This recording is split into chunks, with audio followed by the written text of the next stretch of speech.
Let's dive into one of the most fascinating, and let's be real, one of the most confusing books in the Bible, Revelation.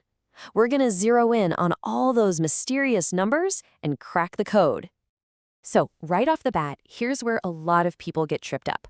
For centuries, people have been trying to read Revelation like it's a calculator, plugging in dates, trying to predict the future.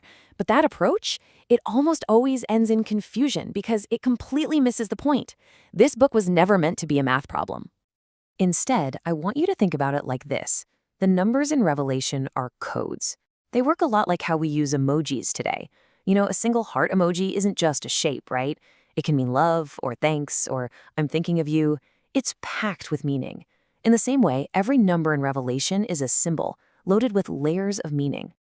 Okay, so to understand this symbolic language, we need a kind of master key.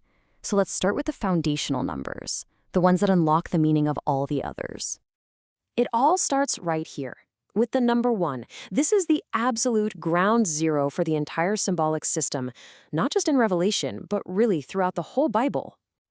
The number 1. It stands for God, not just the idea of unity, but the one, the source of everything, the beginning, the absolute foundation. Every single symbol we're going to decode today is built on this one core concept.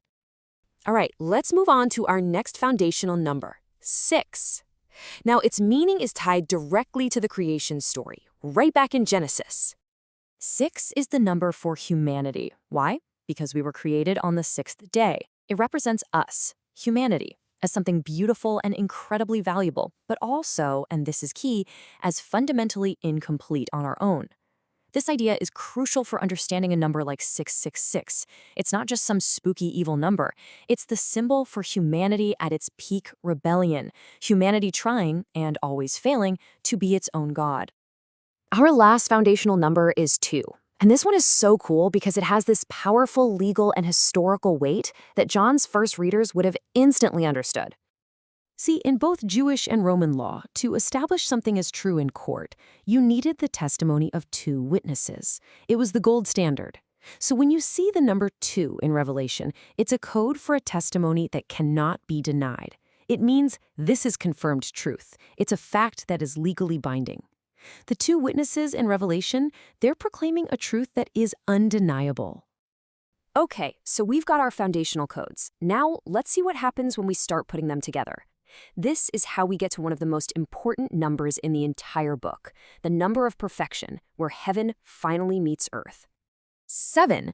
I mean, if you've ever just flipped through Revelation, you know this number is everywhere, and for good reason. It's the symbol of divine completion, of God's perfect plan coming to fulfillment. And the spiritual math here is it's beautiful. 7 is the combination of 1, which is God, and 6, which is humanity. It's the Creator uniting with His creation. It is the ultimate picture of restoration and wholeness. And this is exactly why the whole structure of Revelation is built around 7s. You've got the 7 churches, then come the 7 seals, followed by the 7 trumpets, and finally the 7 bowls.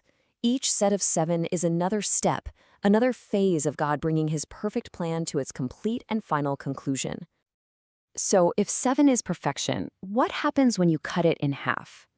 This brings us to all those time-based numbers that can feel so confusing, but you'll see, they follow the exact same symbolic logic.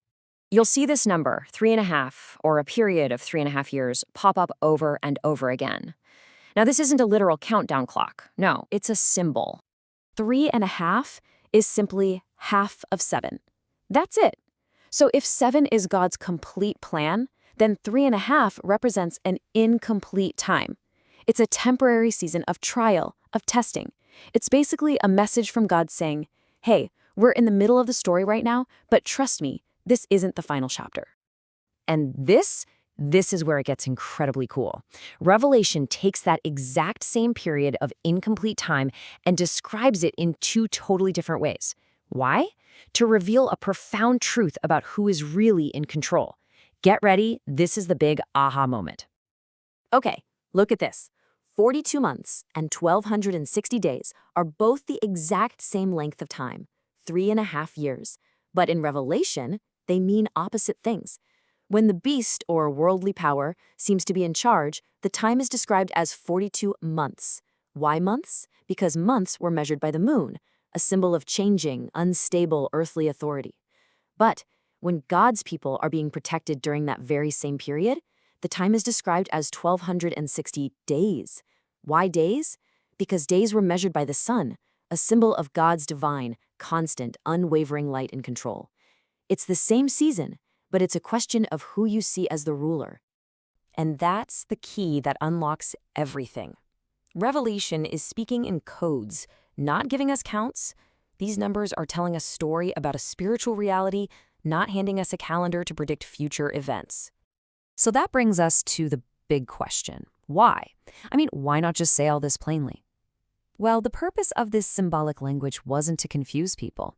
It was to reveal a much deeper truth to those who had eyes to see.